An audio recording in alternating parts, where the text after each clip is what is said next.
There's a relatively new sport that's been gaining popularity across the U.S. It's called triathlon.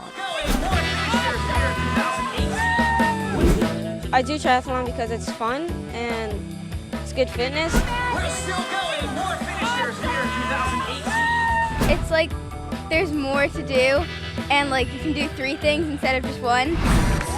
Well, the great thing about triathlon is not just one sport. It's swimming, biking, and running. They have to have, 3 different abilities to get through this race. The triathlon made its Olympic debut at the Sydney Summer Games in 2000. Competitors had to swim 1,600 yards, then bike 25 miles, and after that, run 6 miles. The grueling race captured the interests of non-Olympic athletes, including kids, and that launched a kids' version of the triathlon. Kids triathlon is just like any other triathlon. It's a sport where kids are swimming, biking, and running. And they do it at different distances that are appropriate for kids and youth. Depending on who's sponsoring the competition, there are different age groups and different distances. But as Coach Jeff explained, the distances are reduced. The younger the competitors are, the shorter the distances they have to race. I think the sport is popular amongst kids because it's a challenge. You swim, bike, and run, and what kid doesn't like to do all 3 of those sports together? This is different. It's not soccer, it's not baseball, and not every kid can do this, so that's unique. This is very about you, not about being in a team. Like, it all depends on how well you do instead of having everybody else to help you. And it's also very mentally tough because you have to prepare and you just have to go through pain. It was difficult, but doable. At the last stretch, I got a deadly cramp. Really hurt my stomach. Cramps and having to push through the pain certainly sounds grueling. So why do kids take part in triathlons?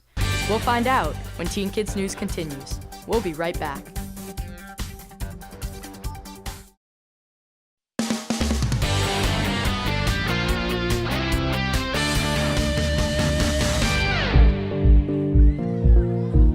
It's race day at Playland Park, just a bit north of New York City, and kids are arriving and preparing for the events ahead. This is Maya's 3rd year racing in a triathlon. I won 3rd place once, but I've never won, so maybe this time. In a triathlon, it's your overall time that counts, even the time you're changing from your swimming gear to getting ready to bike. That part of the race is called the transition. I'm setting up my transition area for the race, so I'm preparing to for the transition so that when I get out of the water, I can be ready to go biking and go running. The faster your transition, the better. Your transition time affects your final time, so you want to get out of transition as quickly as you can. That's why most racers set up their area pretty much the same way. So you have usually a water bucket, you have a shirt and your socks and shoes and your belt, your race belt and your helmet, and then you go. I put my bike on the pole so that I can take it off and go biking, and I set up my helmet over there for biking. Some bikes are on the rack and some are on the ground because it's really preference if you like to lift your bike down and go. I like to keep my bike on the ground and it's quicker for me. Some of the more experienced competitors picked up a few tricks to speed up their transition. I actually don't wear socks for this race, but I do put Vaseline in my shoes so I can slip in faster. Follow me. With preparations completed, the competitors made their way down to the beach. They're grouped by age. With the blare of the horn, they splash into the first of the triathlon's 3 races. The swim is the hardest part because it's really tiring and it takes a while.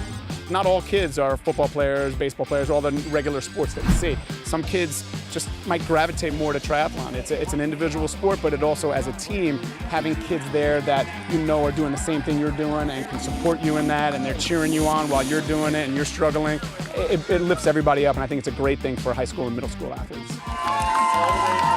After the swim, it's a run to the transition area. Here we go. There we go. Side by side they go.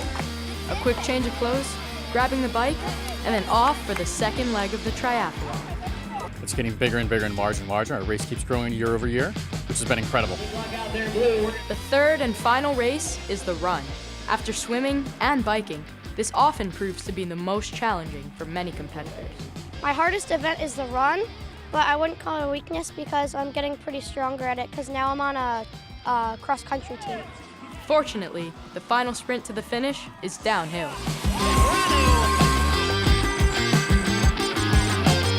Besides pride and accomplishment, each and every competitor must feel Good, tired, very tired. I feel like dead inside, but dead on the outside as well, but also happy because, I finished it and I didn't die. I feel like kids do it because they're competitive, because they like to have fun, and I guess it's a good way to get in shape while having fun. But not only does it build endurance, it helps them develop speed, it helps them develop coordination, and it helps them develop grit. If you're interested in trying a triathlon, here's some advice. Lots of training, and I would say the right mindset, not a fixed mindset, but a growth mindset. It really helps you push yourself during the race, and you also have to push yourself during training. I would tell them go for it and just do your best. While triathlon is not a varsity sport, there are clubs across the country that do training and hold races. To find out if there's a club near you, check out tryfind.com. For Teen Kids News, I'm Benjamin.